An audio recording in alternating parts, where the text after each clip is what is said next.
steering column's broke. Found the damn truck.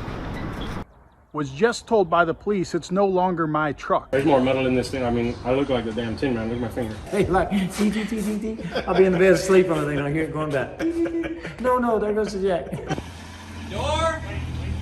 All right, folks, I need you to remember that it is winding down. End of February 28th is your chance, the end of your chance to enter the sweepstakes to get the Tahoe. Get over to the website, subscription to the magazine, a year subscription gets you 30 entries. Every $5 spent in merch gets you 1 entry. So get over there, get some stuff for your chance to win this, or $15,000 in cash. Your choice. Thanks.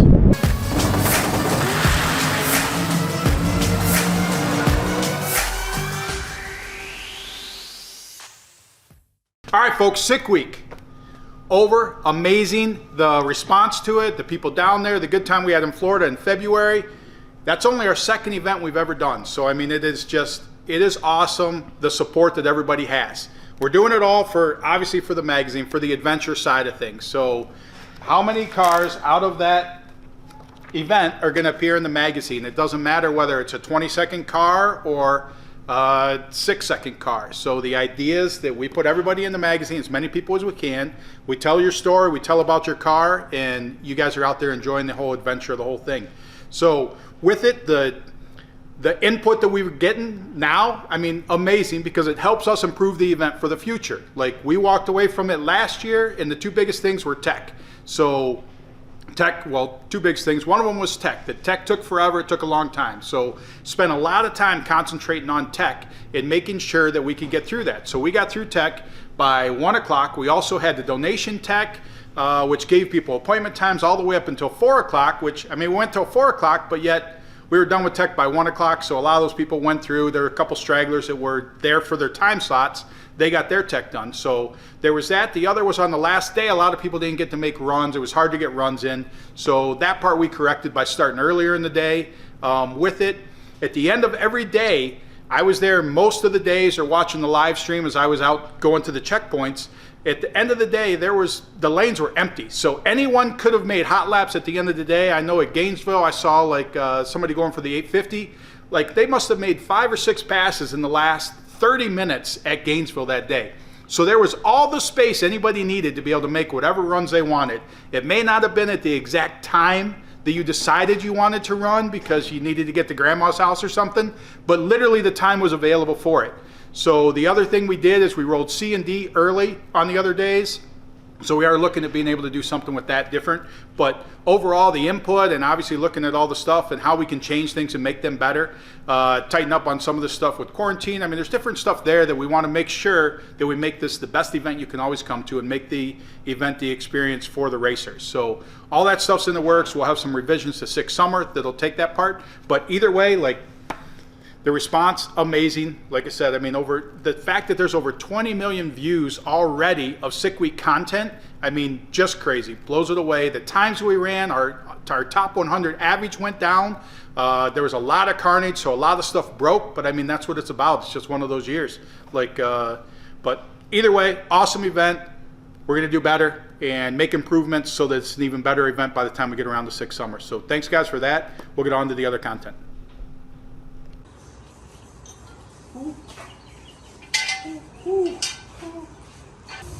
Everything lubed up, sorta? You can't see much on this. Yeah. It's all kind of crap. A little helping hand. At least he's close to the trailer. Right? Just send me something. Just send me parts is what I need. I don't need all this lip. Just put shop. Bye. Worse than family member. Rich, you better stop fucking Dude, up, dude. look, Rich. Damn, Rich. This is the heavy side, dude. Oh, man, you're a dick. There is a. We're gonna have to get an extra shock on this side or something. I tried to tell you. You guys are gonna definitely do this again. This is Because of the design, or? no, you're gonna do it again because it's that ring and pinion's shot. And we ain't gonna get a ring and pinion for this thing. You're gonna have carrier bearing, pinion bearing, Yeah. all that stuff. There's more metal in this thing. I mean, I look like the damn Tin Man. Look at my finger. Oh, right. I saw you Yeah. going through that. Yeah. Okay. This is get you home. 400 Get miles. you to Gainesville at least, all right? just away from me. That's supposed to be, you know, solid shaft all the way through there. You can see it on this side. That's a flat roller, isn't it?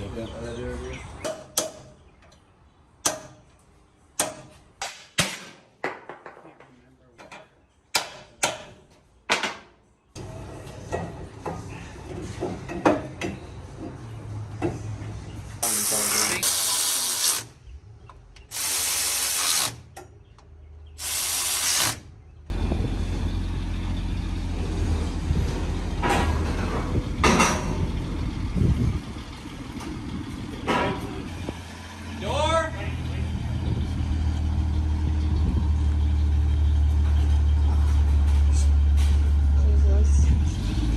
It's the door right off that inside. That would suck.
All right, we are at Sam's Garage. Is that what you just call it? Sam's Garage. That's it. Actually, this is the East County Hot Rod Shop.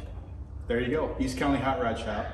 After we broke in Bradenton with the transmission, the car would still drive, so we drove it over here. We came back today, Saturday, after the event was yesterday. So we came, pulled the transmission out, taking the transmission torque converter to go get that stuff fixed up in Michigan, or Ohio, take it to Rosser. But then we will get that together, get it back down here, and then hopefully in the next couple weeks, get this back together and get out there, get some testing, and see if we did figure out our fuel problems, because obviously the trans problem broke in. But Sam's the man. I guarantee you, when they come back with the stuff, it's going to take it over to testing and say, shucks, everything works and works great. And it will.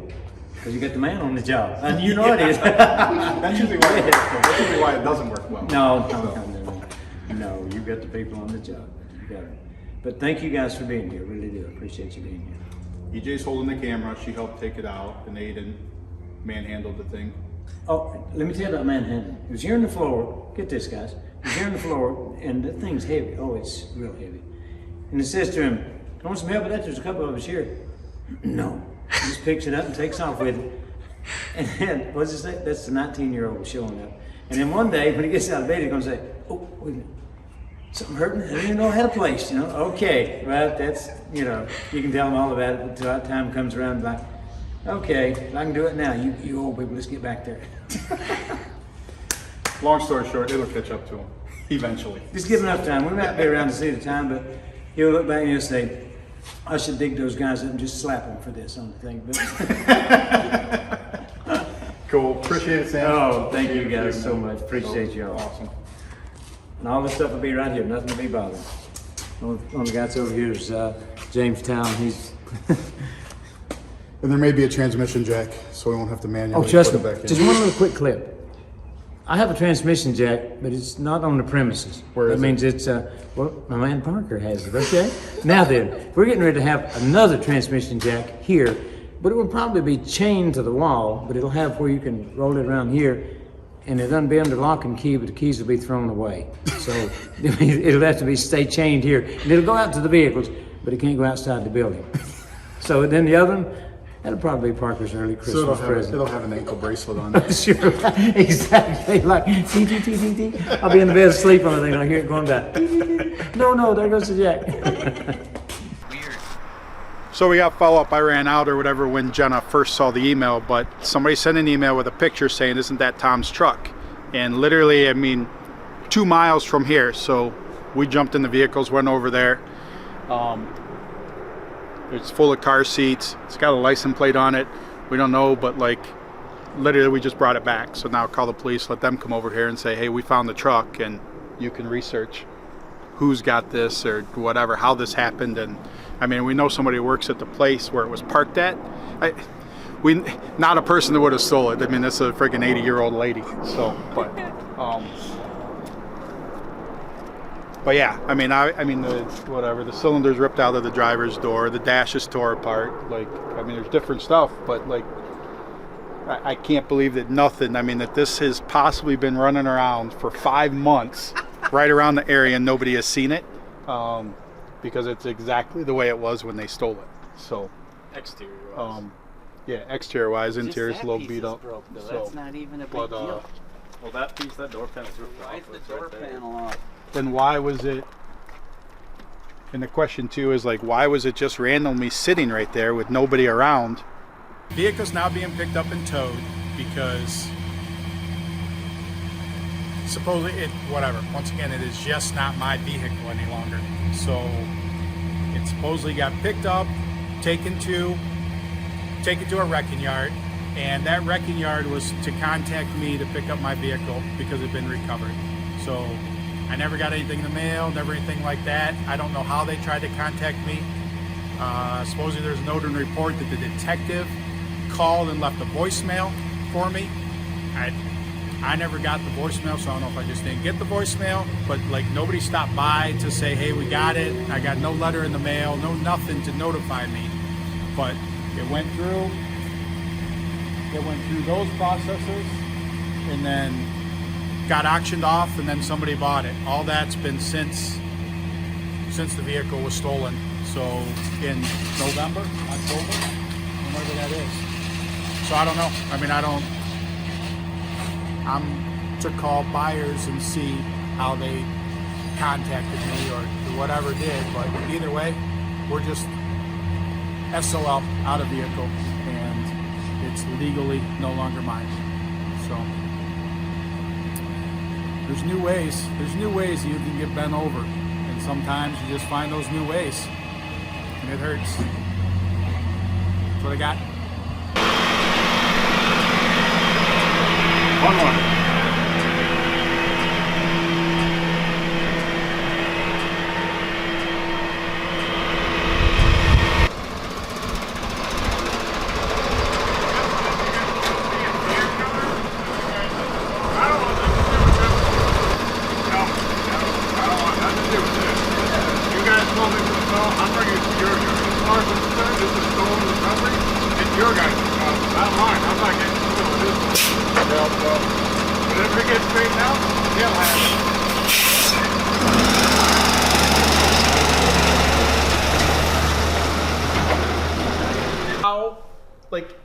How can that happen that supposedly no proof, like no certified, no nothing, like, yeah, we called him.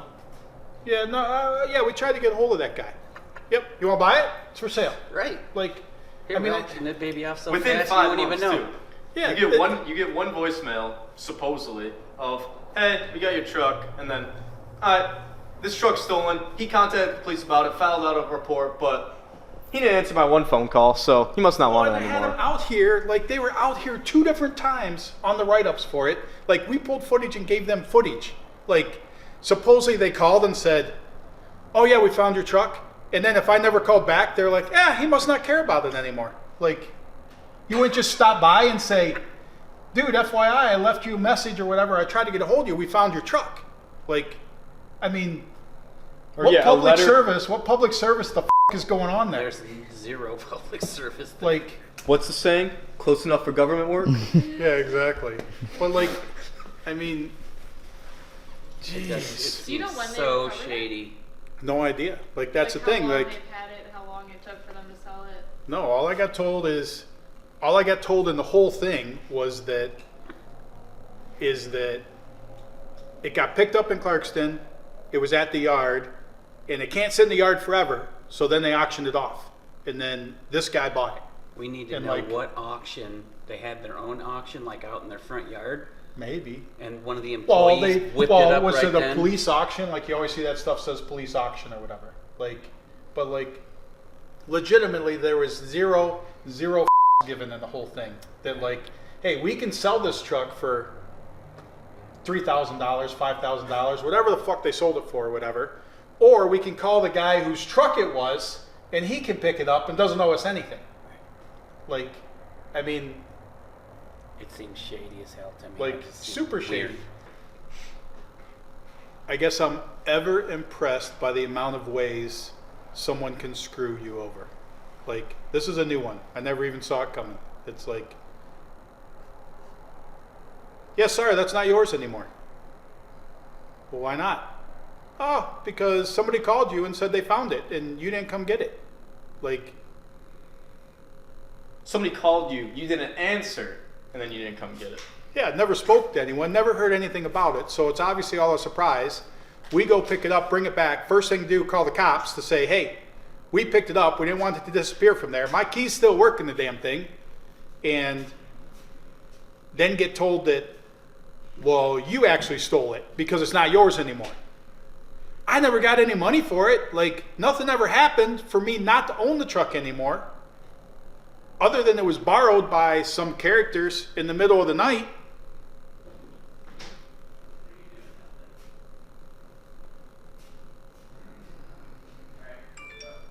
It's pretty mind-blowing. So then it gets towed away and get looked at like, I don't understand why you think you're getting screwed over. Really? What about, was it just found abandoned? I guess I want to know that too. Like, how was it found? How long was it found after it got stolen? So I guess the next is, whatever, figure out who the detective was on it that supposedly called me and like what was done there. And then it's Byers is the yard where it was stored at. So what did Byers do to contact me? Like, I mean,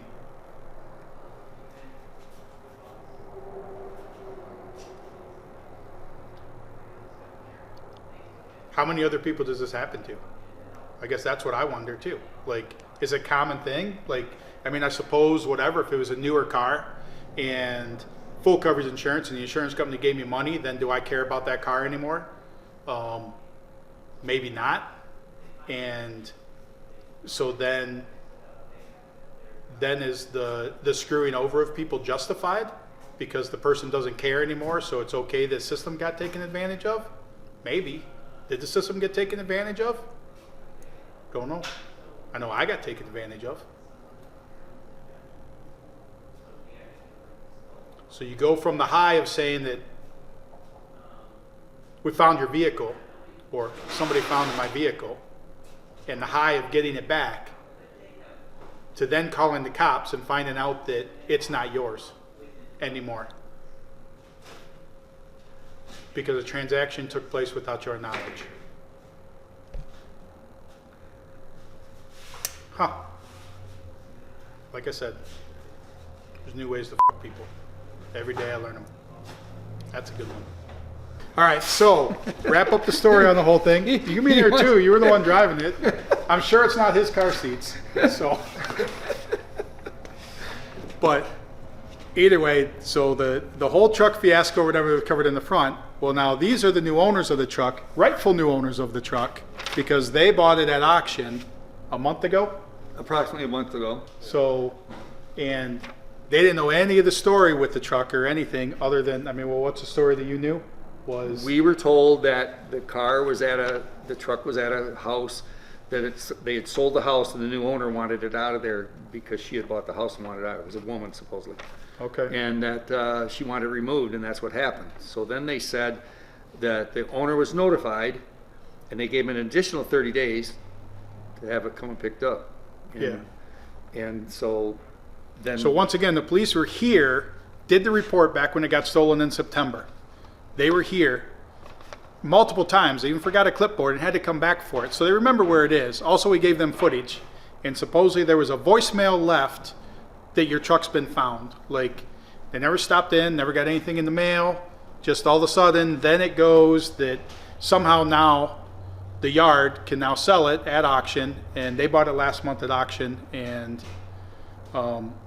our key still worked in it. So now they got another set of keys for it, at least when you pick it up. After we did But- the ignition so- and did all that. So yet to be determined the shenanigans that were involved in this whole thing, but they bought it at auction last month, and even when the cop was here, I'm like, well, they can come get it or I'll take it back to them. They're not the ones that did anything wrong or whatever. No. It's better that it gets towed. And it took, I mean, I won't call you an amateur sleuth, but an amateur sleuth could figure out where it got picked up from or towed from. Yeah, but we did. But either way, so now not only that, I gave him the $145 bucks to reimburse He him. reimbursed us for our trouble. But now he has to pay to get it out of impound And I'm the victim. because they insisted on it going there. It So didn't not have only to. am I out the truck, I'm out another $145. So And I said to my son, I says, he's got to be really bumming. He So- lost the truck. So we wanted to get to the bottom of the story ourselves. We wanted to find out what happened because nobody leaves a truck like that for no reason. So, Yeah. I mean, maybe in future stuff, we got to track down this address where it got picked up from. We got to talk to buyers for sure and get with the investigator that supposedly told us that the truck was found. So, but there you go. There's an update. Even in the same video, you still get another update. So. Yes. Okay.